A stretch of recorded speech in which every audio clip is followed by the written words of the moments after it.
Hi all, it's Pat with Right Channel Radios. Most people think a bad installation or poor performing installation comes from either the radio or the antenna, when in all actuality, a lot of times it's a problem that is much smaller. It's the CB antenna stud or a misinstallation of the CB antenna stud. This small collection of metal and nylon parts actually have a critical function. They separate both the signal and the ground path in your CB antenna system. And if those two paths cross at the wrong point, then you're going to have high SWR, poor performance, and really just a CB system that hardly works. In this video, we're going to break down which each part of the antenna stud actually does and how to install different coax cables to different styles of CB antenna studs. Follow along with us.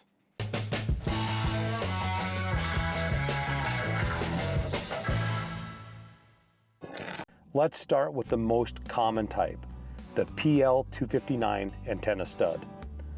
At its center, you have a solid copper core. This is your positive connection. It carries the signal from your radio through the coax and into the antenna.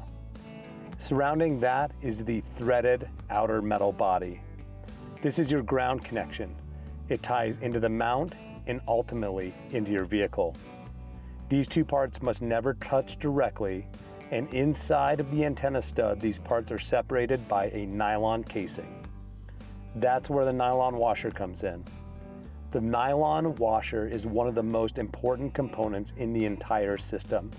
It electrically isolates the center shaft from the mount. It also has a small lip that helps center the shaft inside the mounting hole. If this washer is installed incorrectly, or if the lip isn't properly seated, the center shaft can shift and touch the mount. That creates a direct short and your antenna stops working. Next is the flat washer. This spreads pressure evenly and prevents damage to the nylon washer. Then comes the lock washer. This keeps everything tight, especially in mobile setups where vibration is constant. Finally, the double-sided nut secures the entire assembly together and maintains consistent contact. When installed correctly, the signal flows through the center while the ground stays on the outside, completely separated. Now let's look at the ring antenna stud. This design allows the coax to connect from the side at a 90-degree angle and attach at either the top or bottom of the antenna mount, making it ideal for installations where there isn't room for a vertically connected coax cable. Instead of plugging in a connector, the cable itself becomes part of the mounting system. Inside the ring, one side carries the positive signal and the other side carries the ground. Just like before, these must remain isolated. You'll notice that both the ring cable and the mounting hardware use nylon components. These ensure the signal path stays separated from the mount at all times. The bolt running through the assembly contacts the metal on the outside of the ring cable and carries the positive signal. The metal on the opposite side of the cable, the same side as the nylon lip, provides the ground path. One critical detail here is the orientation of the cable. The side of the ring coax cable that has the lip seats into the mounting hole to keep the cable oriented correctly, properly centered, and isolated. Because this cable can be installed on the top or bottom of the mount, it's critical that the nylon washer is installed on the opposite side of the ring cable and in the order of the nylon washer, flat washer, then the locking washer. The advantage of this design is a cleaner, low-profile installation with fewer exposed connections. It's also more resistant to weather and corrosion. Finally, we have the ring and lug or terminal style setup. This design uses a different method of connecting the positive and ground paths while still keeping them properly isolated within the system. The antenna stud uses 2 nylon washers instead of 1.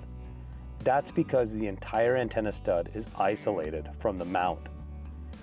In this setup, the ring terminal carries the positive signal from the center of the coax cable and connects directly to the antenna stud. The spade or lug connection is attached to the outer shield of the coax cable and carries the ground. This connection must be attached to the antenna mount, mounting bolt, or directly to the vehicle body or chassis.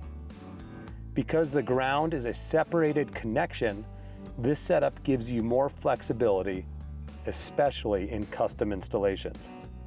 However, it also introduces one of the most common mistakes, not properly grounding the lug connector. If the ground isn't properly connected, you will have high SWR and antenna performance will suffer significantly. So while these three systems look different, they all serve the same purpose. Maintain a clear separation between signal and ground while allowing both to function together as a complete circuit. If that balance is maintained, your system performs the way it should. If it's not, no amount of tuning or equipment upgrades will fix the problem. Thanks for hanging in there with us. If you found the breakdown helpful, we'd love it if you guys would like the video, subscribe to the channel. If you have any questions or comments, leave them below. We do read the comments, and us answering your question might just help out somebody else. Anyway, this is Pat from Right Channel Radios. Thanks for hanging in there. We'll catch you in the next one.